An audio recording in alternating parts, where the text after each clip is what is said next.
네, 관세평가 2024년도 강의 시작하도록 하겠습니다. 네, 안녕하세요. 저는 신민화 관세사입니다. 네, 관세평가 강의를 이제 합격의 법학원에서 맡고 있고요. 이제 세 달 동안 이제 관세평가 기본 이론 같이 공부 진행하도록 하겠습니다. 오늘은 이제 OT 시간이다 보니까 뭐 간략하게 전체적으로 관세평가라든지 어떻게 공부를 해야 되는지 이런 얼개들 좀 보고 갈게요. 강의 계획서 혹시 받으셨을까요? 네, 안녕하세요. 네, 네. 되도록이면은 제가 그 눈을 마주칠 수 있는 자리에 앉아주세요. 제가 눈을 마주치면서 컨택하는 강의를 좋아해가지고, 그쵸? 아시죠? 굉장히 이제 자연스러워져. 처음에는 우리 친구가 그 눈 마주치는 걸 굉장히 조금 힘들어 했었는데, 지금은 이제 많이 적응해서 저를 똑바로 쳐다보고 계세요. 네, 이제 관세평가 강의를 좀 진행할 텐데, 자, 우리가 준비하려고 하는 게 뭐죠? 관세사라는 거예요. 요즘 영어 약간 자신이 없는데 관세사 영어로 뭔지 아시는 분?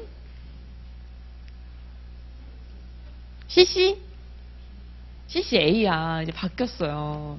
우리 브로커라고 이제 부르면 이제 서운해. 왜냐하면 브로커라는 게 실질적으로는 뭐 미국이라든지 이런 데에서는 막 이렇게 부정적인 단어의 의미가 아닌데 우리나라에서 약간 브로커 하면은 약간 뒤에서 마약 좀 주고 좀 이런 스타일이 있어가지고 이제 관세사 회에서 이거를 정식적으로 명칭을 좀 변경을 했고 어터니라는 것을 씁니다. 그래서 Certified Customs Attorney라고 써요. 즉 여기 안에 이제 관세라는 Customs라는 말이 들어가 있죠. 그리고 이제 관세라는 걸 한자로 쓰게 되면 우리 관계할 관이 세금세인데 내가 한자를 잘 쓸 수 있을까 모르겠네. 여러분은 잘 모르시겠지만 제가 한자 2급이에요. 자, 관세사입니다. 즉 이제 이것만 봐도 우리는 관세라는 것을 다루는 직업을 하기 위해서 준비하는 과정이라고 보실 수 있겠는데 그럼 관세가 얼마나 중요하겠어요. 여러분 관세라는 거 실질적으로 납부해 보신 적 있으세요? 없어요? 직구 안 해봤어요? 안 해봤어요? 직구도 안 해봤어요? 근데 어떻게 하다 관세사 하게 된 거야? 저도 마찬가지로 제가 관세를 한 번도 제 명의로 내본 적이 없을 만큼 관세에 무지했는데 그럼에도 불구하고 우리는 관세를 다루는 직종을 준비하는 것이라고 생각을 하면 좋겠습니다. 그러면 관세라는 것을 구하기 위해서는 우리가 세금학적으로 과세표준이라는 게 있어야 되는데 그 과세표준을 확정하는 과정이 바로 이 관세평가라는 겁니다. 즉 관세를 정부가 내기 위해서 가져가기 위해서 그리고 내가 올바른 관세를 내기 위해서 여러 가지 이론적인 플로우들이 있는데 그 플로우들을 배우는 것들이 바로 이게 관세평가라는 과목이에요. 그러니 얼마나 중요하겠습니까? 그래서 자, 관세라는 것, 관세사를 잘 하려면 당연히 느낌만 봐도 관세를 좀 잘 알아야 될 것 같아. 그래서 우리는 첫 번째 과목으로 2차 과목 중에서 관세법을 배웁니다. 그리고 우리가 그 관세라는 세액을 잘 납부를 해야 될 것 같아요. 근데 우리 관세라는 세액이 나오게 되려면 우리가 과세표준에 그리고 세율을 곱하면 이게 바로 관세가 나와요. 그럼 이 관세를 구하기 위해서 이 과세 표준은 어디서 배우냐? 관세평가라는 과목에서. 그리고 세율을 결정하는 과목은 바로 이 HS, 즉 우리 품목분류 관련된 강의가 내일 있나요? 내일 모레? 그쵸. 그 강의 시간에서 배우는 게 바로 세율입니다. 이 HS를 공부해야만 우리가 내야 되는 세율이 결정이 되거든요. 그리고 우리가 무역을, 당연히 관세는 무역과 관련된 이슈에서 생기는 세금이잖아요. 그렇기 때문에 우리가 전반적인 무역에 대한 상황들, 그래서 무역 실무를 배우는 거예요. 무역 실무 안에는 당연히 물건이 운송되고 그리고 대금을 결제하고 그리고 만약에 물건이 파손이 됐거나 뭐 이런 부분에 대한 이슈가 발생했을 때 어떻게 법률적인 처리 방안, CISG 같은 이런 처리 방안까지 종합적으로 배우는 과목이 실무예요. 그래서 관세사가 되기 위해서 가장 기초적인 학문을 우리가 2차 시험의 범위로 들어가 있다라고 생각합니다. 그래서 실제로 실무자가 됐을 때, 관세사가 됐었을 때 이 모든 과목을 다 활용을 해서 여러분이 업무를 하게 되어 있어요. 그래서 굉장히 우리는 실무적이고 굉장히 실용적인 학문을 배우고 있다라는 생각을 가지셨으면 좋겠습니다. 이제 기본 이론 강의서 보면은 제 뭐 여러 가지 뭐 공부를 이렇게 하십시오 여러분, 힘내십시오 여러분이라고 했었는데, 저는 약간 당부의 말씀? 특히 이제 현강을 많이 들으시는 친구들 위주로 했었을 때 당부의 말씀부터는 제 질문에 항상 대답을 하시는 준비가 되셨으면 좋겠어요.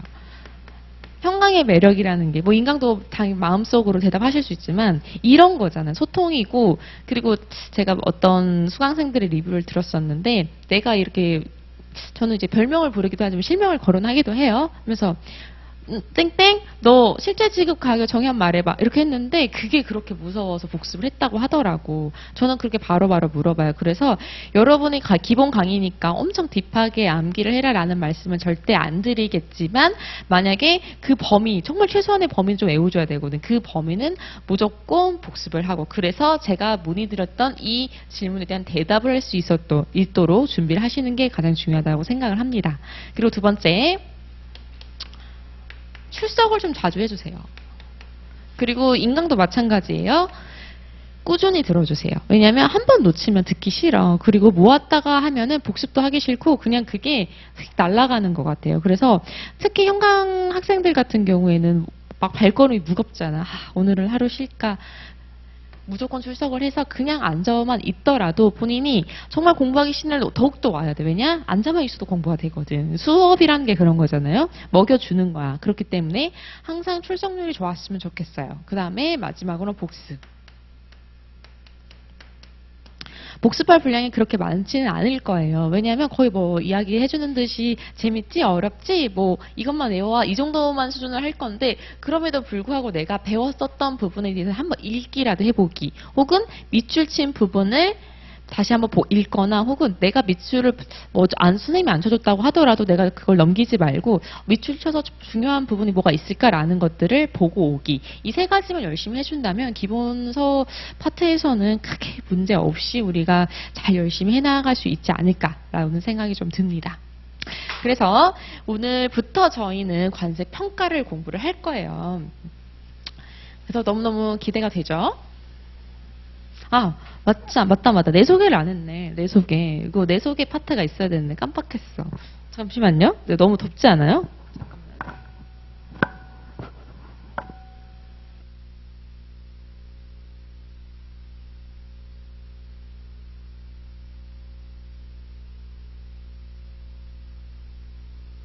앞에서 소개를 드리긴 했지만 저는 신민화고요.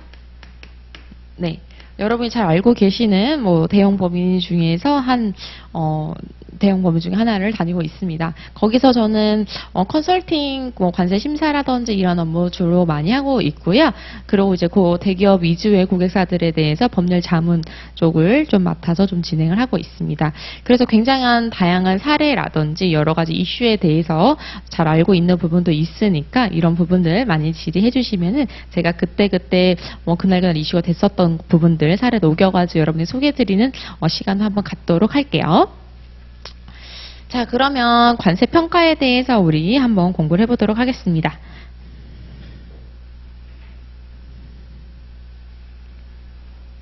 제 말이 조금 빠를 수는 있어요, 여러분. 혹시 지금도 빠르시나요? 그러진 않죠? 네. 목소리가 조금 하이톤이어서 잠이 안 온다, 이런 약간 좋은 리뷰도 있더라고. 아니야? 그치? 이렇게 대답을 해야 돼요. 그쵸?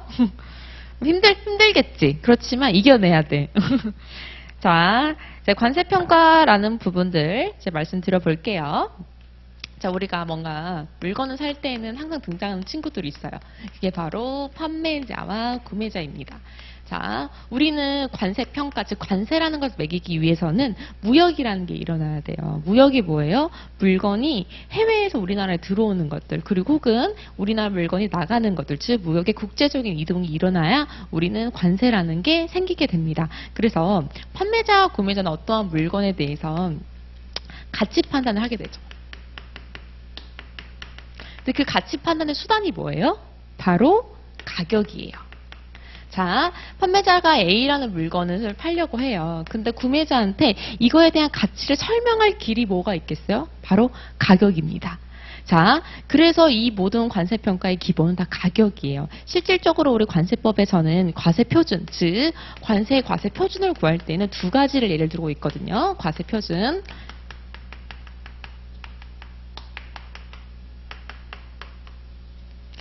이 과세표준이 첫 번째는 바로 가격이고요. 두 번째는 바로 수량이에요.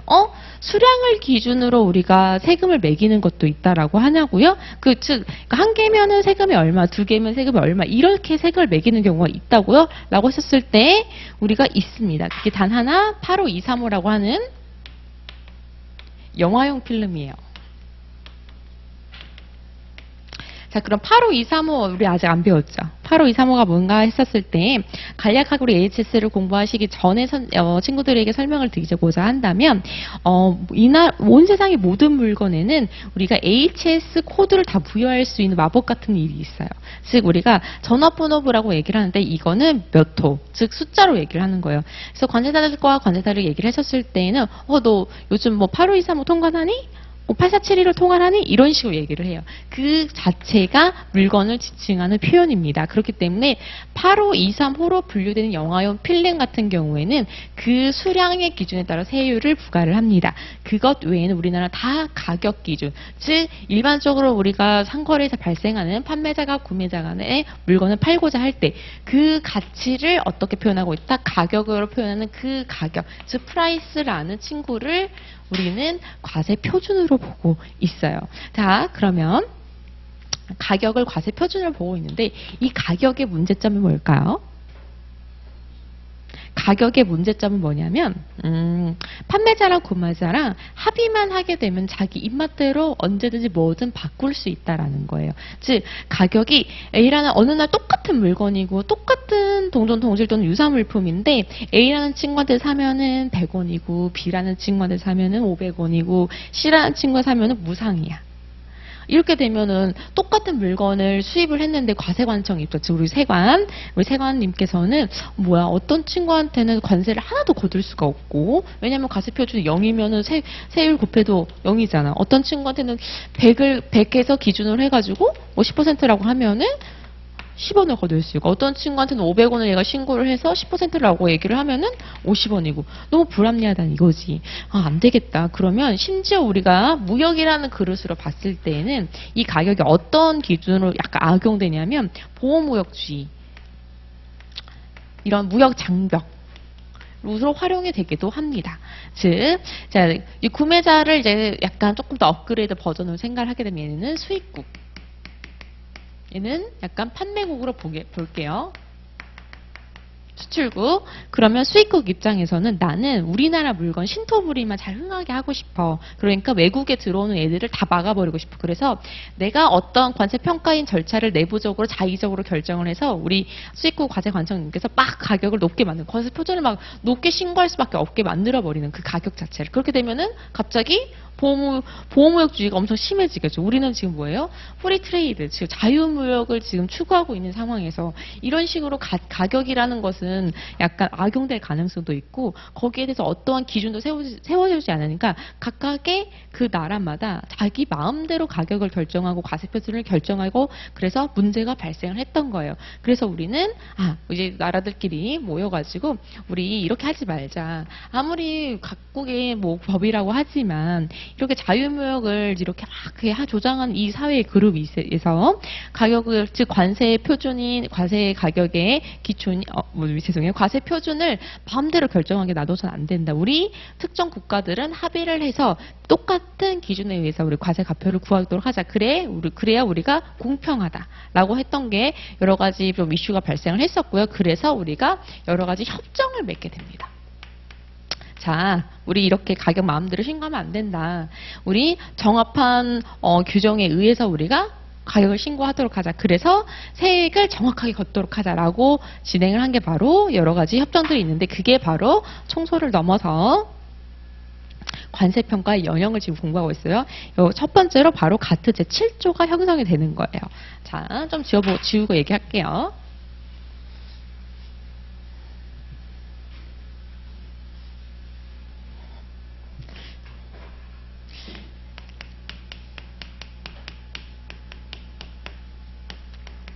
여러 이제 무역 국가들이 모여가지고 이렇게 가격을 과세 표준을 우리들 마음대로 막 각국의 막 시세 실정에 따라서 이렇게 하게 되면 안 된다. 이제 우리 다시 최초로 한번 규칙을 정해보자. 표준을 정해보자. 라고 한 게 바로 가트 7초입니다. 이 가트 7초가 주는 의의는 가장 쉬워요. 최초다. 이런 말을 해가지고 모여가지고 각국의 수장들이 앉아가지고 우리 과세 표준의 표준을 정해보자 라고 얘기를 한 게 바로 이 가트 제7조가 최초입니다. 거기에서 가장 먼저 등장한 실증 가격이라는 개념도 등장했어요. 실증 가격 뭐예요? 실제로 존재하는 가격이에요. 즉 판매자랑 구매자 간에 합의한 가격을 라는 개념이 처음으로 도입이 됐어요. 그 다음에 이거를 지금 사용을 하고 있는데 이거는 뭐예요? 우리 밑줄 한번 보면은 관세 평가에 적용한 일반 원칙을 규정한 것일 뿐 그 자체로 집행력을 가지는 규범이 아니었다라는 거죠. 즉 그냥 우리 앞으로 이렇게 합시다. 실증 가격을 하고 뭐 이렇게 합시다라고 합의만 한 거지 너 이렇게 앞으로 안 하면은 우리 국제사회에서 왕따가 될 거고 너희들은 뭐 예를 들어서 뭐 보복관세를 받을 수 있고 여러 약간 규제 사항이 없었어. 그러니까 하거나 말거나 관심이 없었던 거야. 그냥 완전 초기 시초 이렇게 해봅시다 라는 수준이었지. 그리고 그 관련된 여러 가지 뭐 절차라든지 이런 부분이 이제 규정이 안 되어 있었던 거예요. 그냥 실증적 가격을 기초로 우리 앞으로 하고요. 근데 절차는 아직 규정 안 했고요. 하든지 말든지 우리 상관없어요. 이렇게 정도만 되어 있기 때문에 실질적으로 이 가트 제7조에 의해서 운영되는 것은 한계가 있었다라는 게 조금 문제가 있었습니다. 그 다음에 우리가 진행됐던 게 바로 브뤼셀 뭐 어떻게 써야죠? 브뤼셀 평가 협약입니다. 자, 우리는 이걸 보통 BDB라고 불러요. 자, 이렇게 지금 잘 운영이 안 되니까 우리 유럽 동맹 관세 동맹 연구단에서 이제 안 되겠다. 우리 지금 이렇게 합의만 있었지 운영이 잘 안 되니까 우리 다시 한번 진행해보자. 강력하게 라고 해서 본인들 유럽 동맹 안에서만 사실 쓰려고 했었는데 그 협의가 조금 광범위해져가지고 우리가 가지고 있는 동맹국 뿐만 아니라 비동맹국까지 같이 쓸 수 있는 우리 한번 평가 체계를 만들어보자 라고 했었는데 이 친구는 얘랑 달라요. 가트 제7조랑 달라요. 얘네들은 관념적 가격 즉 정상 가격을 기준으로 한 평가 협약을 만들어 놓습니다. 그게 뭐냐라고 하면은 정상 가격이라는 말이 처음 나왔어요. 정상 가격이라는 것은 자, 이 물건의 진정한 가치는 무엇인가? 자, 아까 말씀드렸다시피 판매자랑 구매자는 판매자가 어떤 식으로 구매자에게 이 물건의 가격을 제시하는가에 따라서 그 물건을 구매자가 어떤 금액에 살 수 있을지 다 달라졌어요. 근데 정상 가격은 그럴 수가 없어. 이 물품은 우리나라에서 존재하는 단 하나의 유일한 물품이고 이 물품의 가치는 정확하게 얼마가 있다. 즉 관념적인 가격인 거지. 그 물건의 실질적으로 존재하는 판매자랑 구매자 간 합의한 가격이 아니라 이 물품의 진정한 가치를 떠나는 여행인 거야. 그래서 이런 관념적인 가격, 즉 일물 일가다. 하나의 물건에는 하나의 가격만 존재할 뿐 다양한 가격은 존재할 수 없다. 이런 가격을 기준으로 진행을 했습니다. 그리고 우리가 또 우리가 인코톰즈 배웠었나요? 아직 인코톰즈 배우신 분? 인코톰즈 아세요? FOB, CIF 정도는 아시죠? 자, FOB 기준이 있고 CIF 기준이 있는데 우리가 과세 가격 기준일 때 보통 미국 같은 경우에는 FOB 많이 쓰고요. 우리나라는 CIF 기준인데 이게 여기에서 정하기를 FOB 기준 안 된다 무조건. CIF 기준으로만 무조건 과세 표준을 산정해라 라고만 되어 있기 때문에 미국이랑 캐나다 같은 경우에 정상 가격 기획을 찾는 것도 너무너무 힘들고 약간 비실용적인데 우리가 쓰고 있는 FOB 가격을 무시하고 CIF 가격만 한다고? 안 쓸래? 나 이거 안 할래? 라고 해서 가입을 안 해요. 그래서 그냥 이것도 나가리.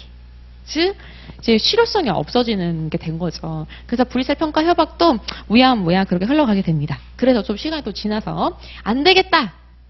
안 되겠다. 우리 이렇게 끝낼 수 없지 않냐. 이게 두 번이나 우리가 뭔가 평가 협약을 하려고 하고 노력도 했는데 끝낼 수 없다. 그래서 가트 제7조 이행을 위한 협약이 또 발생을 하게 됩니다. 이 친구는 얘랑 완전 또 반대겠죠.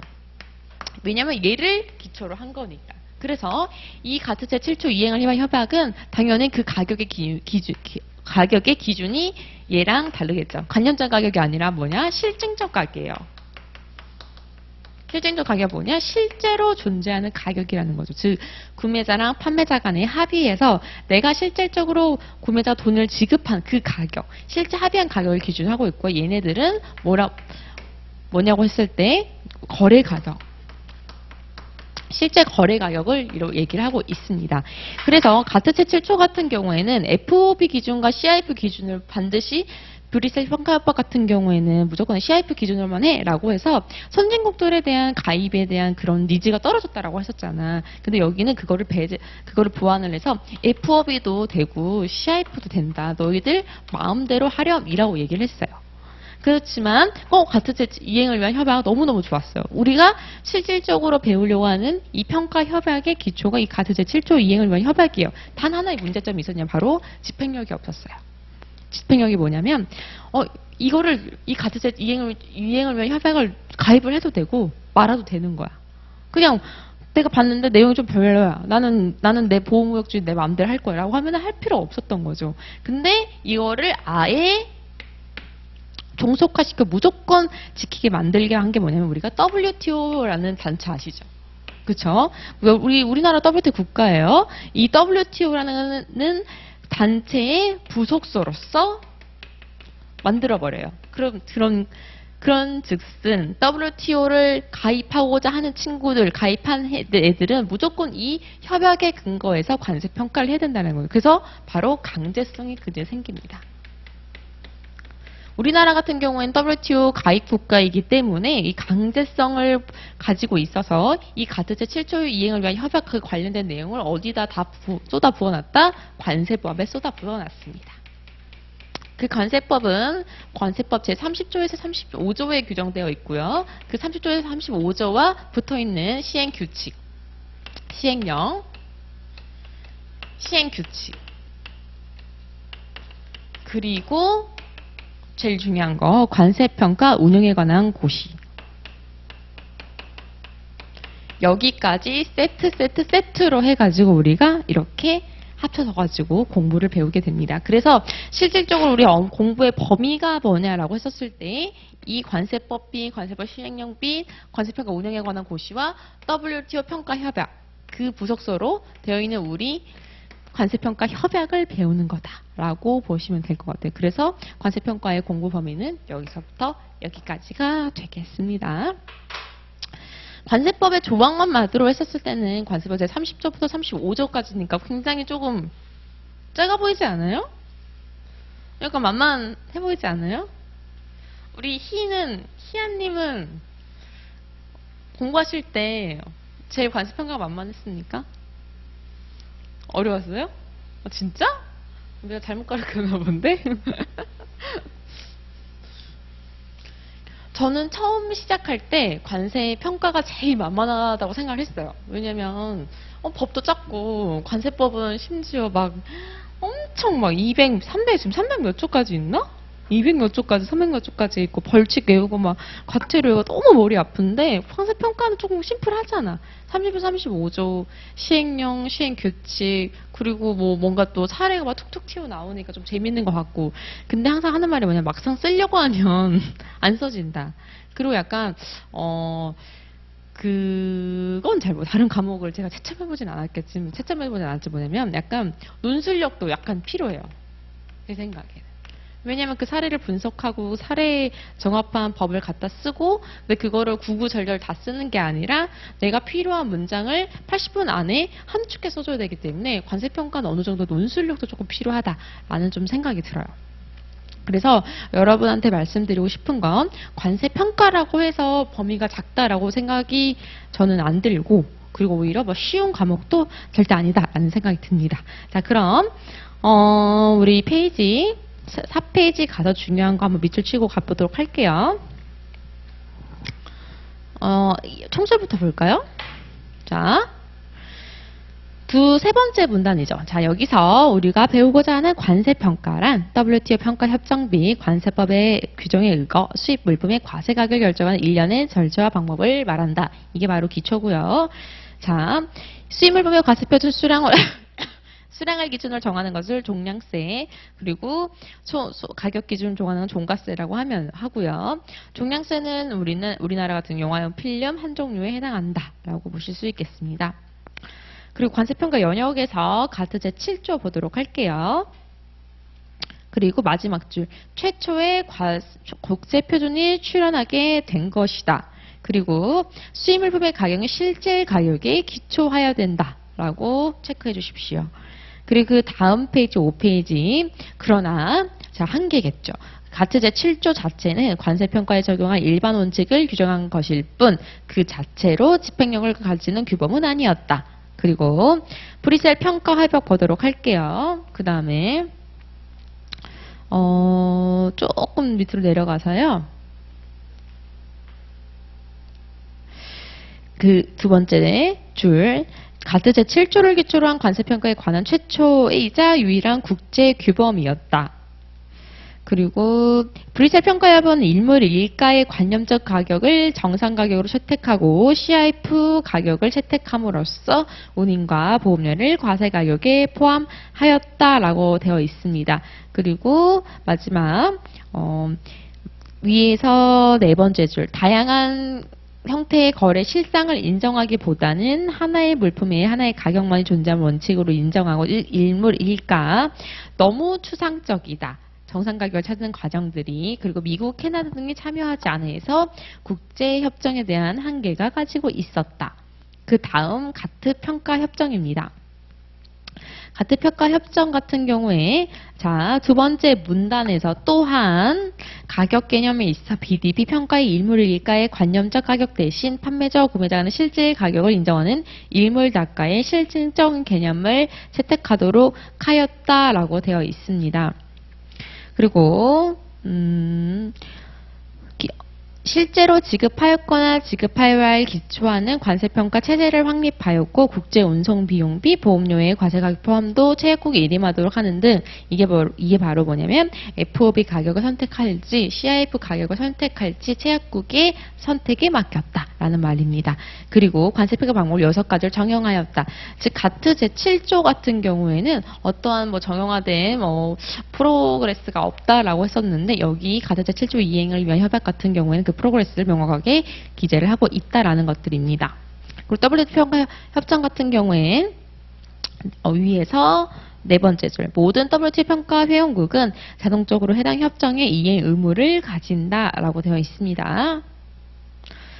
자, 관념적 가격과 실증적 가격입니다. 관념적 가격과 실증적 가격의 파트 부분은 BDB 평가 협정과 그리고 WTO 평가 협정을 비교할 때 가장 많이 나오는 문제 중에 하나예요. 그래서 만약에 이것을 공부를 한다라고 얘기하면 저는 약간 5점짜리 정도로 이 한 세트를 외워놓으면 딱 좋을 것 같아요.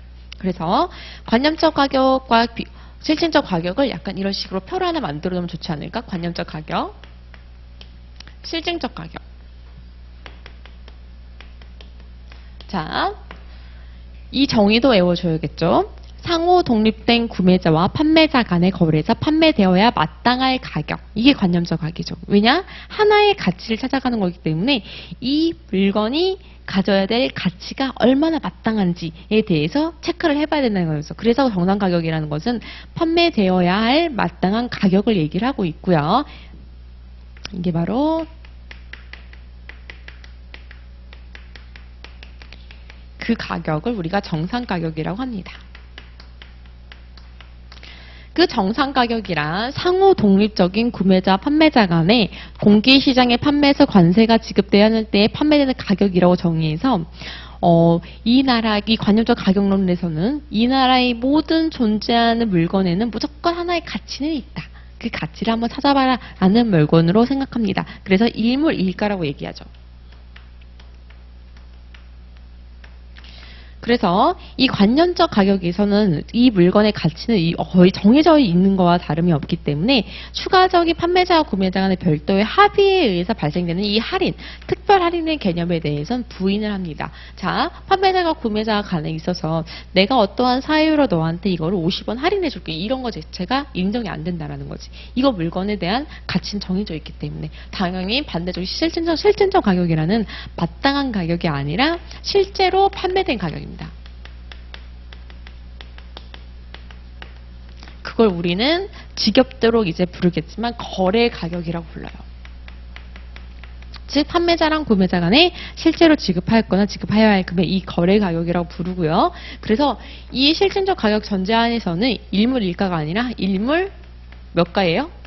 다가라는 거죠. 즉 판매자랑 구매자는 합의만 하면 되기 때문에 이 세상에 동일한 물건을 사고 판다고 하더라도 엄청나게 많은 가격의 가짓수가 나온다라는 거예요. 그래서 얘네들 같은 경우 우리가 거래가격 배제 사유라는 게 있을 텐데 그거는 약간 이 뒤에서 배울 거긴 하지만 그런 사유가 없다라고 한다면 할인이라는 것도 인정을 해줍니다. 즉 판매자랑 구매자 간에 합의한 할인은 인정이 된다. 라고 보실 수 있겠습니다. 그래서 관념적 가격과 우리 실제적 가격에 대해서 비교를 하라는 문제가 나왔을 때 일반적으로 한 5점짜리가 나올 수 있겠고요. 같이 연결돼서 공부해서 해야 되는 것들은 BDB 협정과 그리고 WTO 평가 협정에 대한 비교표를 같이 해서 공부해 주시면 충분히 대비가 되지 않을까라고 생각하고 있습니다.